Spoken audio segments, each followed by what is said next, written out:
Everyone, today I'm going to go over Heroic Omnotron from the tank POV. So in this fight, there's going to be 4 golems that will activate and deactivate throughout the fight. They have shared health and they just periodically activate and deactivate. So it's not percent based or anything. Electron, the main thing we're concerned about with him as the tank is just his shield. All 4 of the golems have different shields. They cause negative effects when players attack into them. So for this one, when players attack it, it's going to do an AoE around him that does a lot of damage. So we want to move him out. I should be moving him out already, but a little bit late here. So he stopped to cast and then he cast his shield right next to Magmatron. So that's not good. We want to get him out a little bit quicker than that. And here, just don't attack him and make sure he's far enough away that other people don't accidentally attack him. The next one we're going to get here is our Omnotron. And you can see there's a little bit of an overlap there where we had multiple on us, 2 different golems. That can be a good time to use cooldowns for sure. So our Omnotron, he's going to cast Arcane Annihilator. Just interrupt that every time you're able to. It's usually going to kill people if it goes off. He's also going to drop these puddles on the ground.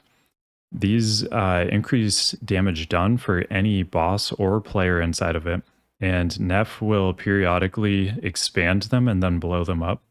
So just keep an eye on that. When they start getting bigger, you need to move away. When his shield goes up here, attacks against him increase his magic damage and attack speed. So this one went off there. Yeah, this is really bad. Bunch went off. You really don't want this to happen.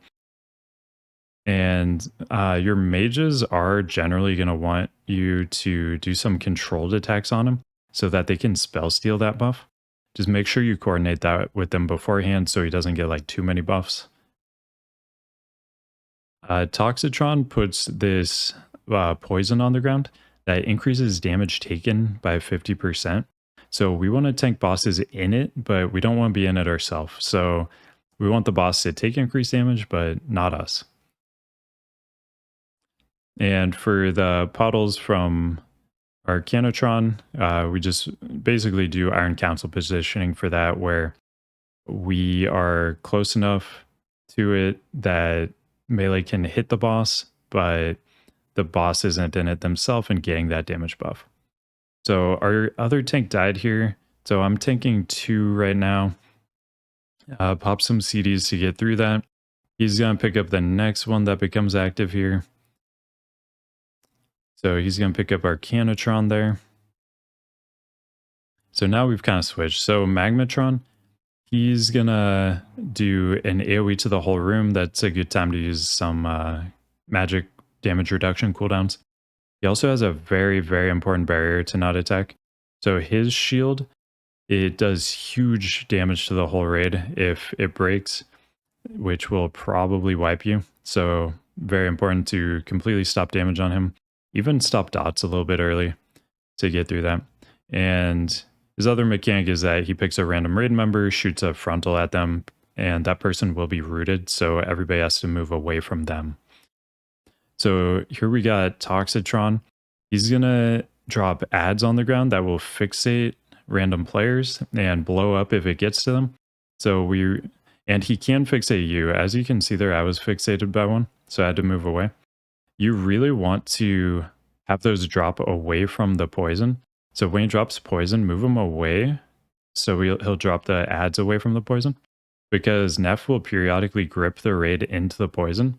So if the ads are all in the poison, the whole raid gets gripped in there. They're all just going to blow up on everybody. So we really want to make sure that doesn't happen. And then anytime we're able to, we want to tank ads in the poison so they take increased damage. There's the grip from Neff right there too that you can see. So here we're tanking him in the poison. You can see he has the debuff on him. This is something I would definitely add to Plater too. Really good to have on Plater, so you can just very easily make sure that the bosses are in the poison, or whether or not they have the arcane buff and make sure they're not in that. So yeah, this is pretty much the whole fight. Just making use of as many damage amps as we can, getting interrupts as we can, and moving away when bosses put up their shield. That is probably the single most important thing in the fight, is just moving away when bosses put up their shield. I should mention too, Toxitron's shield, it will put a stacking poison debuff on you. It will give you a buff that makes you do some extra damage too. During prog, I wouldn't really worry about that, but that is something you'll probably want to min-max, as you get more familiar with the fight. But it will increase damage taken. So here we got the poison bombs. Just they die very quickly. People just gotta switch to them and they'll die pretty much immediately. But that's the whole fight right there. You just kind of keep going through the same bosses, keep cycling through them over and over again.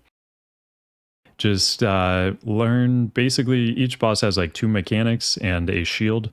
So just kind of remember what those mechanics are and how to deal with them, and you'll get through this no problem. I hope this video was helpful for you. Good luck, and I'll see you in the next one.